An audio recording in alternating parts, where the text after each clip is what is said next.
Lifeline clinical laboratory अत्याधुनिक machinery युक्त computerise व मान्यता प्राप्त लॅबोरेटरी अल्पदरात रक्त लघवी थुंकी व सर्व प्रकारच्या तपासणीचे विश्वसनीय केंद्र।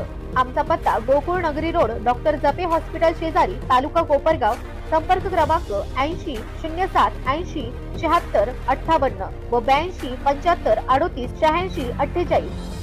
आज कोपरगाव विधानसभा मतदारसंघामध्ये अनेक दिग्गजांनी अनेक लोकप्रतिनिधींनी इथं काम केलं, परंतु कोपरगावकरांनो हे काम करत असताना आता रिमोटच्या माध्यमातून आमच्या आशुतोषनी माझ्याकडनं ते बटन दाबून घेतलं आणि 300 कोटी रुपयाच्या कामाची विकास कामाची उद्घाटन भूमिपूजन त्यांनी त्या ठिकाणी केली। तुम्ही ती बघितली। आता शेवटच्या टप्प्यातली ही 300 कोटीची कामं। पण मी तुम्हाला अधिकारवाणीने सांगेन की बाबांनो, आजपर्यंत कोपरगाव विधानसभा मतदारसंघ अस्तित्वात आल्यापासून मला जुन्या कुठल्याही आमदारांचं त्याच्यामध्ये कुठं त्यांना कमी लेखायचं नाही। त्यांनी त्यांच्या पद्धतीने काम केलं, कारण त्याच्यात सगळेच आमदार आहेत, कारण हेही 10 वर्षाचे आमदार आहेत। पण एवढ्या सगळ्या आमदारांच्या सगळ्यात जास्त काम आणि हजारो कोटी रुपयाचा निधी जर कुणी आणला असेल तर तो आशुतोष काळेंच्या 5 वर्षाच्या कारकिर्दीमध्ये आला। 3000 कोटी रुपये। कुणी पण इथं या, मी तुम्हाला आकडेवारीने सिद्ध करून देतो। 3000 कोटी काही गप्पा मारायचा प्रश्न नाही आणि ते येड्यागावळ्याचं काम नाही। आज एवढा मोठा निधी तरी मध्ये आमचे 1 वर्ष 1.5 वर्ष करोनात गेलं। त्यावेळेस मलाच अर्थमंत्री म्हणून पहिल्यांदा माणसं कशी आपल्याला वाचवता येतील, त्यांना वॅक्सिन कसं, त्यांना ॲम्ब्युलन्स कसं, त्यांना जम्बो हॉस्पिटल कसं देता येईल, त्यांना व्हेंटिलेटर कसे देता येईल, त्यांना ऑक्सिजन कसा आणून देता येईल, याकरता सगळे आपण काम करत होतो। त्यामुळे मला त्यावेळेसचा विकास कामाचा निधी थांबवावा लागला।